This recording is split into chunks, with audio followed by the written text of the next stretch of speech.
Fast reaction video. तो आज हम रिएक्ट करने जा रहे हैं बतला बरदर की नदीम नाने वाली करना है वीडियो में। तो चलिए स्टार्ट करते हैं।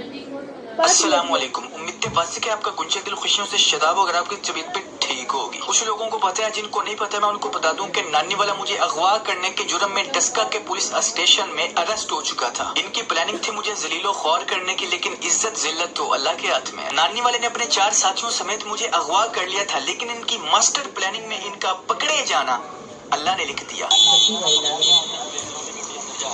ये उसका भाई है ना बकर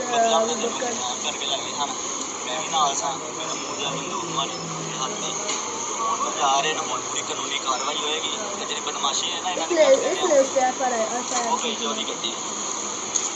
मैं इस वाकया से पहले की स्टोरी आपको बाद में बताऊंगा। अभी मैं आपको वाकया होने से लेकर गिरफ्तारी तक की स्टोरी बताता हूँ। अलाइड बैंक डस्का के बाहर तकरीबन रात 10 बजे ये वाकया हुआ ये कि नानी वाले की प्लानिंग के मुताबिक उसके 4 साथियों समेत उसने मुझे अगवा कर लिया, लेकिन बकर ब्रो मेरे साथ था, वो रेजिस्ट करके बच गया। क्योंकि शोर की वजह से कुछ राहगीर गाड़ी की तरफ भाग कर आए, तो इस वजह से नानी वाले ने जल्दबाजी में कहा कि इसको छोड़ दो, बकर ब्रो को छोड़ दो, सिर्फ मुझे ही ले चलो। और यकीन करे, यहाँ पे बकर ब्रो का बच जाना ही अल्लाह की मदद थी, वरना अभी तक किसी को ना पता चलता कि हमारे साथ क्या हुआ है। उन्होंने गाड़ी बंगला चौक से कॉलेज रोड की तरफ और वहाँ से सियालकोट रोड की तरफ भगाई। उसके 3 साथी जो पीछे से घुस के मुझे पकड़े हुए थे, और चौथा साथी असद जो कि खुद टिकटॉकर है, वो भी अगली सीट पे बैठा था और नानी वाला गाड़ी चला रहा था। थोड़ा सा आगे जाने के बाद इन तीनों ने मुझे थप्पड़ मारने शुरू कर दिए और असद टिकटॉकर ने आगे से वीडियोस बनाना शुरू कर दी। नानी वाला फुल फ्रस्ट्रेटेड गुस्से में अना में गाली गलोच वाले अल्फाज यूज करते जा रहा था, और ये तीनों मुझे मारते जा रहे थे और वो वीडियोस बनाते जा रहा था। मुझे माफिया मांगने पे मजबूर किया, झूठी कस्में उठवाने पे मजबूर किया, फलाना फेमस यूट्यूबर तेरा अब्बू है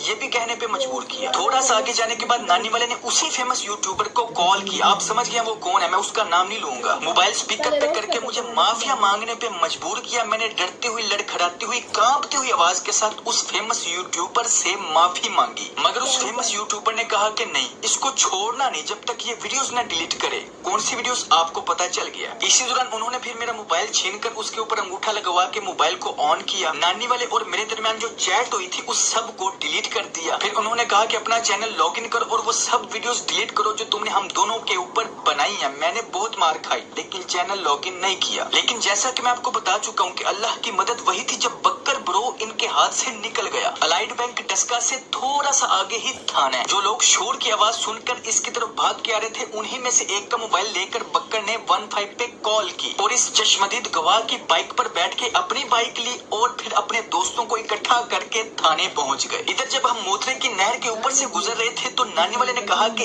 इसे नहर में फेंक दो, लेकिन हुआ ये कि इसको एक कॉल आ गई। कॉल सुनने के बाद कहता है कि थाने में रिपोर्ट हो गई है, तेरे भरा ने रिपोर्ट कर दिया, अब दुश्मनियां बढ़ गई ने। तो इसी के फौरन बाद जो इनके पास 2 बंदूकें थी, इन्होंने एक बंदे को दे के वहीं रास्ते में ही कहीं उतार दिया। ये बार बार घुमा रहे थे, यू टर्न लेके ऐसे घुमा रहे थे, यानी कि मोतरे की नहर से 2 मरतबा गुजरे। क्योंकि रिपोर्ट हो चुकी थी, इसलिए ये मोटरवे पे नहीं थे चढ़ सकते, इन्होंने फौरन पकड़े जाना था। और वैसे भी ये मोटरवे पे नहीं थे चढ़ सकते, क्योंकि वहाँ गाड़ी थोड़ी देर रुकती है टोल टैक्स के ऊपर, और वहाँ पे मैंने शोर मचा देना था और इन्होंने पकड़े जाना था।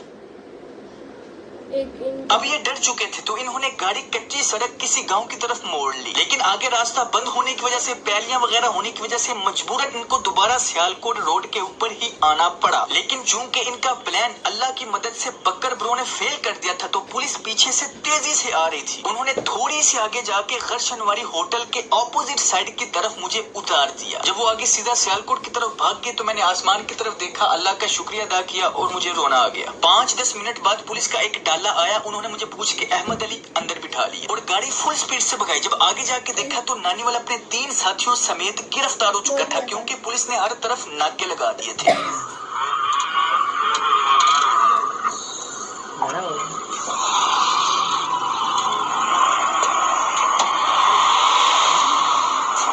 भाई ये पुलिस की इंसल्ट है कि उनके ही शहर में, उनके ही थाने के करीब से कोई बंदा उठा के ले जाए। नानी वाला फिर पुलिस वाले तेजी से हम सबको लेके थाने आए। दरख्वास्त हमने दर्ज की, चूंकि मौके वारदात पे मुलजिम पकड़े गए थे, तो इसलिए फौरन FIR दर्ज हो गई। 365 दफा का अगवा करने का नॉन बेलेबल केस यानी कि जिसकी जमानत नहीं हो सकती दर्ज हो गया। ये वाकया पेश आया हफ्ते की रात को, लेकिन फिर 2 दिन बाद सोमवार को ऐसा क्या हुआ कि इसकी जमानत हो गई। ये बात मैं आपको अभी नहीं बता सकता, लेकिन जब बताऊंगा तो फुल सबूत के साथ बताऊंगा। मेरे लिए दोस्तों खुसूसन एक नमाज के बाद दुआ जरूर करें, क्योंकि मैं एक आम छोटे से शहर का आदमी हूँ, मेरे पास कोई ताकतवर सोर्सेज नहीं है। इसलिए take care, keep smiling and खुदा हाफिज। चलो गाइस, इसका अगला पार्ट 2 लाएंगे। इसने एक और वीडियो बनाई हुई है, उसकी हम पार्ट 2 बनाएंगे। और अभी के लिए अल्लाह हाफिज। आपको ये वीडियो अच्छी लगी है, बाय।